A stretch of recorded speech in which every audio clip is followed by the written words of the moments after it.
I am Temujin, or as you know me, Genghis Khan. I'm old now, and I know I don't have much to live for. You will never know where my body will be buried after my death. The reason is simple.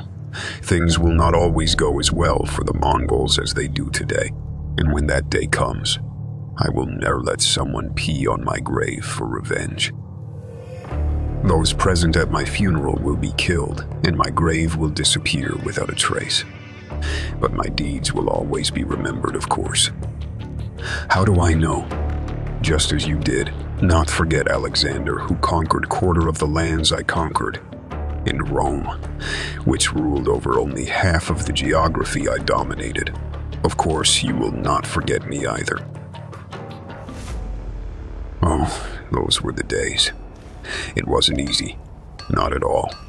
Especially until becoming Genghis. Everything was much harder when I was Temujin. I don't know the exact date and day I was born. Some say 1162, some say 67, some say the 50s. I don't care about these things, because I've always had more important things to do than celebrate birthdays. They say I was born with blood in my hand. This was a sign that I would be a ruthless and blood-shedding leader in the future. You love such stories. And also, they say my gaze was very harsh. For God's sake, how did you expect me to look? How cute do you think a baby born to a mother who did not take folic acid supplements during pregnancy, and in the freezing weather on the banks of the An River in Mongolia? Do you know my father Yasuge wooed my mother Hoalan by promising that she would bear a hero in the future? Of course, the poor man worked hard to fulfill this promise. My father was a stern and disciplined man. He was also the leader of our tribe. So even though it was a boutique, I had a principality and the charisma that the principality brought in the Mongolian community. We would go hunting with my father. We would wrestle together. We would do trade together. We also participated in wars. Of course, we don't have a paid military service like you. Or being the son of the tribal leader doesn't get you out in some way. Maybe you know. There is not even a word for soldier in this age. I live in Mongols, because here, every man is born as a soldier. Anyway, let's return to our subject. The Mongols were not united as they are today at that time. We were all enemies to each other. We were fighting day and night.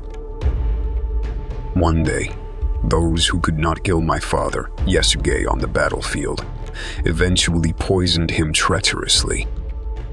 They say a man understands that he has grown up when his father dies. I understood this when I was only 12 years old. Moreover, to replace my father and continue his legacy was entirely loaded onto my shoulders. I know, some of you want me to summarize these parts, but they are wrong. They're missing the real story, because the essence of the job is hidden backstage in the past. After my father died, let alone pledge allegiance to a little boy, no one even took care of us. Thankfully, I learned a lot from Yasuge. We were filling our stomachs with fish. We hunted from the An River. One day I saw that my brother Bekter, who was from my father's other wife, was not content with the fish that fell to his share and stole a fish. That day, I had made my decision. From now on, no one, even if he is my brother, will be able to cross the line and come against me. I killed Bekter right there. And I actually became Genghis, not on the day I was declared Khan, but on the day I killed my brother. Of course, the story doesn't end there. I was kidnapped, lived as a captive. They even tried to kill me.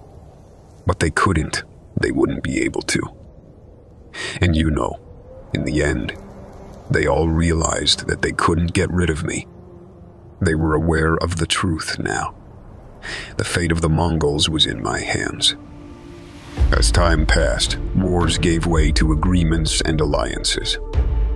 We had started to listen to each other now. Instead of tripping each other, we had started to shoulder each other. Finally, that day came and we went to the Great Kurultai in 1206. All tribes, clans, all of us were there. I had gathered everyone together. I went up to the rostrum and made my call one last time. You have not understood my vision. Let's stop quarreling with each other and meet in my dream of all Mongols united as a single fist, ending my words. With great support, I was bestowed the title of Genghis Khan at that Kurultai, and I was declared the founder of the Mongol Empire. Of course, there were those who did not support me. At the first place, there is Jamuka. Who is Jamuka? My blood brother. The person for whom I have risked death multiple times. Lies, he would give his life without hesitation for me as well. And he had always supported me throughout his life. But he could never digest the fact that I became the Khan of the Mongols. I don't want to talk too much about this subject because it hurts me. As you can guess what happened to him, and those with him, since I'm the one making this video, not Jamuka. Along with the issue of Jamuka, we resolved the last disagreement among us and started focusing on our real job. So we've come to the topics you love. Wars and conquests. First, to know this. A good leader never enters a war without being sure of the result. A good leader does not enter wars that can consume extra population, financial resources, and time.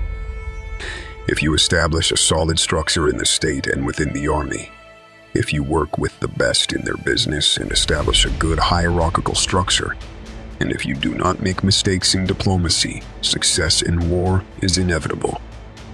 I approached each of these issues with sensitivity and severely punished anyone who compromised on these issues. I made all my preparations in the military field to develop these capabilities of the army: speed, intelligence, diversity, and coordination. And of course, my most known feature, intimidation and deterrence. If you win the psychological war, you have already won the physical one. With this flawless structure I built, my friends will show you where I have conquered in the world in the video. Now I don't want to talk about it at length and waste my time with it. I have bequeathed my sons to never fight among themselves after me and to rule the whole planet by continuing the order I established. I will be helping them at the head of the invisible armies of the War God. See you in another world where I am the ruler. That's all from me for now.